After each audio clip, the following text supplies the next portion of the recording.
Hey, what's going on, my friends? Welcome to my YouTube channel. My name is Victor, and today I'm going to talk about how to talk to your partner, your lover, about your spiritual awakening. I know you want to. What you're going through is probably the most exciting, maybe challenging, rewarding, interesting, biggest thing you've probably ever gone through in your entire life, and I bet you're dying to talk about it. But you probably can't help but suspect, you know what?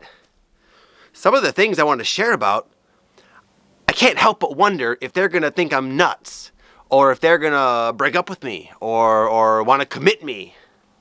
Because what I'm saying is so unconventional, so uncharacteristic of what most couples talk about, but I want to. So oftentimes that desire to want to can cause one to do it in a messy way. And I speak from direct experience. When I talked to my wife about my awakening and what I was going through and what I started to, realize about myself, the nature of reality, etc., it was, I didn't hold back. There's no filters. And it frightened her.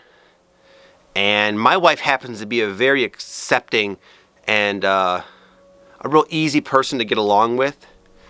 And even her, I rustled her up unnecessarily. And I've heard a lot of other stories where people would talk to their spouses and it would worry them, it would trigger them, get them really mad and just concerned. And all of this, and then some, can be avoided if you consider these three things I'm going to share with you. Before I get into those three things, let me just say, if you're new to my YouTube channel, welcome. It must imply that you're going through some kind of awakening, which I welcome you to the party. It's a fun party, man. And as a gift for all my subscribers, I created a free guided MP3 meditation that will help you directly with the awakening process by helping you center yourself, heal energy blockages, and just tune into your greatest self each and every day. It's totally free. Check it out down below in the description if you'd like.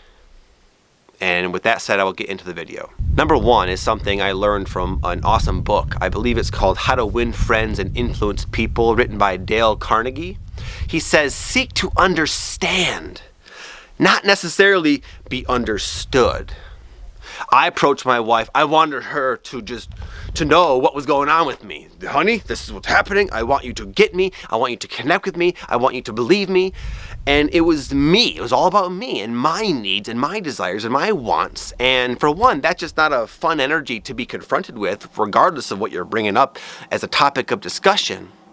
But it also causes one to come off in a way, especially with this somewhat of a touchy subject, I think we can all agree, it can cause it to not go very well. It's a careful thing that you can pull off. You can connect with your partner about this, but you need to seek to understand, where are they coming from? What are their beliefs? How are they likely to respond to what I'm going to say to them?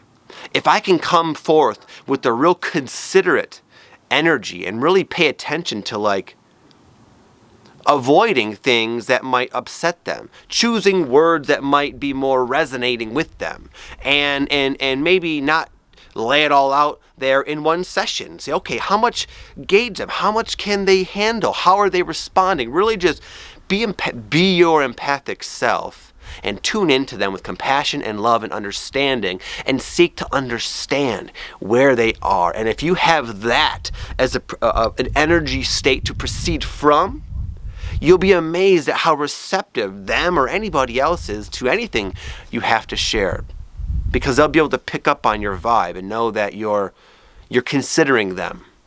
Number two is meet them where they're at. If you've sought to understand, you probably have been able to gather and glean, where are they at? Are they really religious? Okay, so maybe I'll avoid talking about the extraterrestrials I suspect are floating around us. That kind of thing.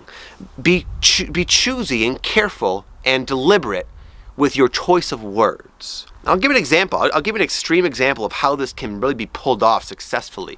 Now, this is not with my partner, my wife. This is with a real close friend of mine named Marv, and he's one of the most religious people I've ever met. He literally follows the Bible. He believes every word of it is empirically true. He doesn't question it. And I was able to have conversations almost every day with him about metaphysics, about a spiritual awakening, about enlightenment, about the shift going on the planet. He had his own way of describing, labeling, and expressing it, as did I have mine. And we both sort of proceeded from the advice in hour one, and we are able to meet in the middle and discuss the essence, sufficient to have us both feel like, you know what? This was a rewarding and productive conversation. I feel my needs were met. He felt his needs were met. I got a lot out of it. I was able to really connect with this guy on a very, very deep level, regardless, in spite of the fact that I wasn't using words like ascension and fourth density and fifth dimension and chakras and kundalini and third eye and indigo children and all that kind of stuff. That's completely unnecessary for you to really connect with your partner. And he was able to sort of water down his religious references in respect of me. Because we were understanding of one another, we realized that we didn't have to lay it out. We didn't have to lay out our perspectives for each other in the way we would naturally choose to express them. We were mindful of the other person, and therefore he was actually my business partner, and we talked all the time, and it was a beautiful thing. Number 3, and this is for the people who want to help their partners wake up and align with their ascending vibration, etc. I'll tell you this. You don't have to tell them. You don't have to instruct them, educate them, teach to them, or preach to them. Show them. Don't talk about what you're reading about on blogs.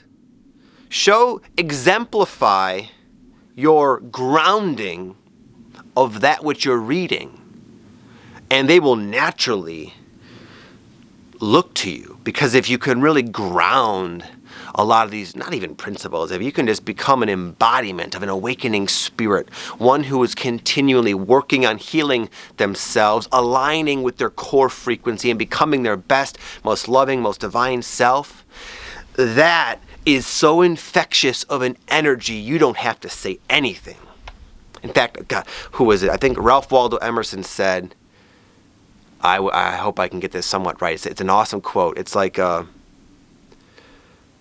don't know how it goes. Something like, I'm too busy watching your actions. I can't hear anything you're saying. Something like that. The whole idea is action speaks louder than words.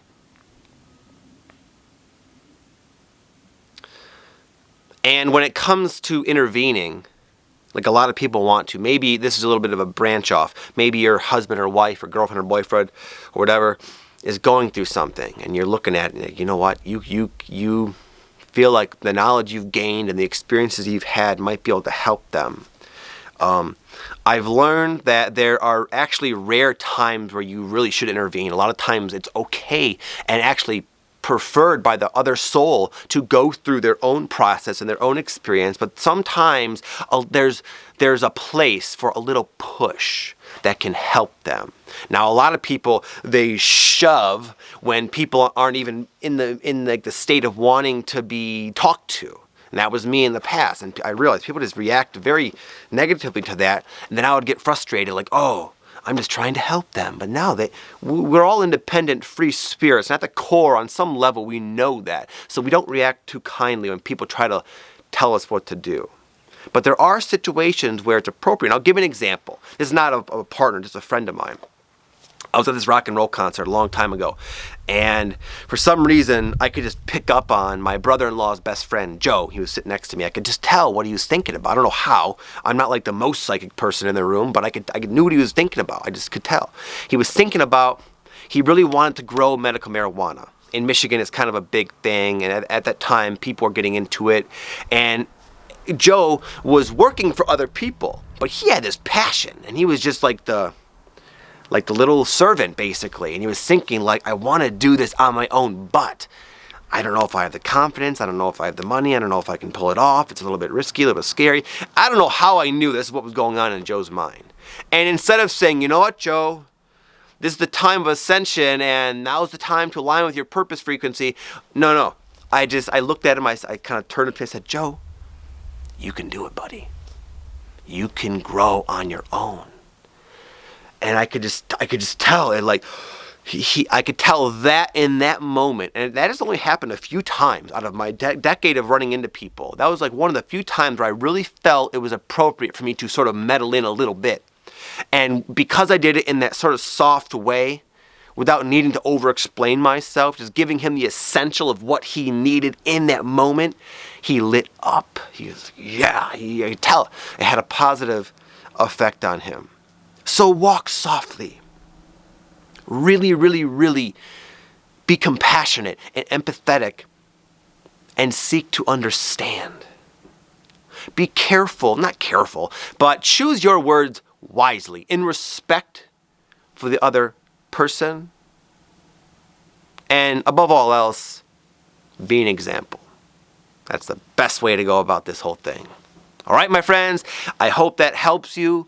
I know this is a question I get a lot, and this is just my experience on the matter. I hope you guys all have an amazing day, an amazing week. I'll be here soon for another video.